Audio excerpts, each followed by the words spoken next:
keeping with the Corona Rocks theme that I brought up here earlier, I'm extremely honored to introduce Senator Diane Feinstein this morning. Senator Feinstein has been a true partner with the inland region. When we have had a regional need, she has been there for us in helping us. Her staff was with us last week when we met with Secretary of Transportation, and the Senator was there with Congressman Calvert when we needed funding for the 91 freeway, which fortunately was not backed up this morning. And it shows that by working together across party lines, we can actually accomplish true results.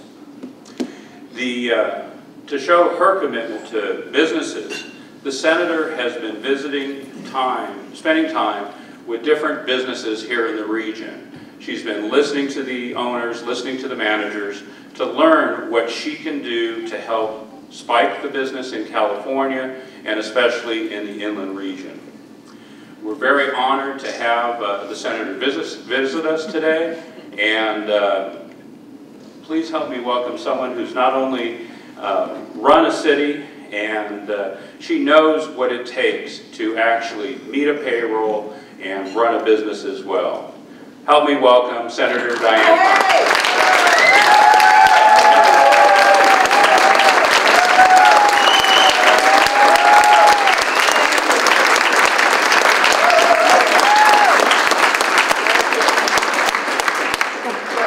Reception and a cup of coffee is waking me up, so thank you very much. It's great to be here. Most people don't know this, but in the early 1960s, for about 6 years, I worked down at the Women's Prison, California Institution for Women, as one of Pat Brown's appointees to the Women's Board of Terms and Parole. And so I've seen the region over these past decades really grow and change. And if you ask me what is the biggest change, I would say the number of new businesses. This simply was not here, or the businesses along the freeways were not here in 1961 when I first came, came to the area. Yesterday, I had a great pleasure of being with the Chamber at a lunch. I learned a great deal, learned some of the problems that small business is having, and came away with a resolve that I'm going to do something about it. We have added our support behind the funding of the University of California at Riverside for opening the medical school next year on time. It's lacking $15 million. I'm going to do today, as I did yesterday, ask you for your help. We have sent a letter to the governor. The governor's coming to the area in not too distant future and asking for the $15 million to fill in so that the accreditation can take place. And the first class in 47 years of a new school will start in California, in Riverside. So I think that's yesterday we talked about jobs and the economy. I shared with the audience that I feel that we are sliding over the hump of this recession. I can tell you during the last fall of George Bush's presidency, there was a conference call. There were about 40 United States senators on the call. I was one of them. It was late, I guess it was not late, but it was 2 o'clock on a Friday afternoon. And on the call were Henry Paulson, Secretary of the Treasury, and Ben Bernanke of the Federal Reserve. And what they told us is that we were about to see an economic disaster that would be worse than the Great Depression. That banks, that credit institutions, that the economy was on the verge of falling. I never thought I'd ever hear these words, but we did. And that's what gave life to the Troubled Assets Relief Program, which has been so controversial, but I'm convinced it'll all be paid back. It's being paid back now. and banks are coming alive. What's made this so difficult was also the subprime mortgage crisis, and then the housing downturn. So you had the financial sector cave, you have the housing sector cave, and you had these strange new instruments, subprime mortgages, being sliced and diced and what they called securitized and sold all over the world, which began to fail right and left. So it's been a very hard road for people. Unemployment has been high. It is now going down.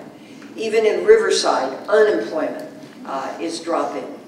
A big problem is homes underwater.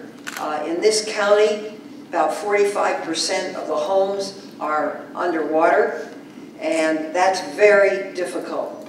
So the housing programs which exist, and there are now 7 of them, run under the Department of the Treasury, really can be helpful to a homeowner whose loan is in foreclosure. And what I want to offer to you is, oh, I'm sorry.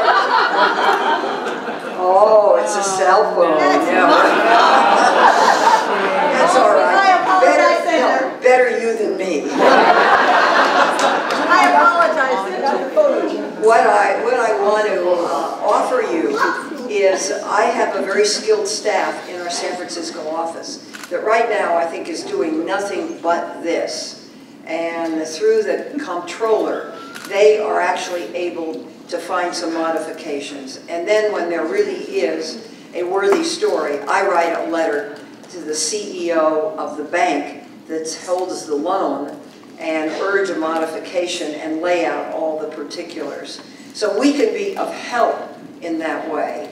And I've got a couple of my staffers here, particularly the staffer who serves the area, Chris Carrillo. Chris, where are you? Right here. And he is available, and you can give him a call in our Los Angeles office, which is run by Trevor Daly, who's here. Trevor in the back of the room there, and our state director, Jim Molinari, who is in the back of the room somewhere, right over there with the pretty gray hair.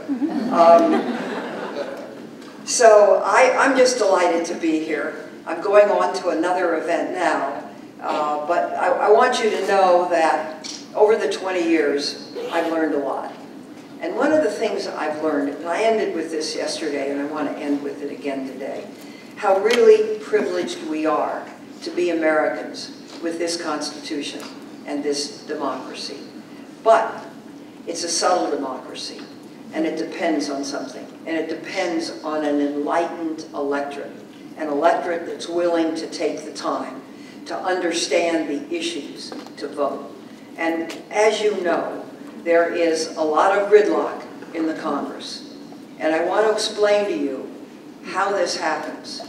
The only way we make progress in America is by some degree of compromise that can bring the two sides, Democratic and Republican, together so that everybody agrees and the bill moves forward.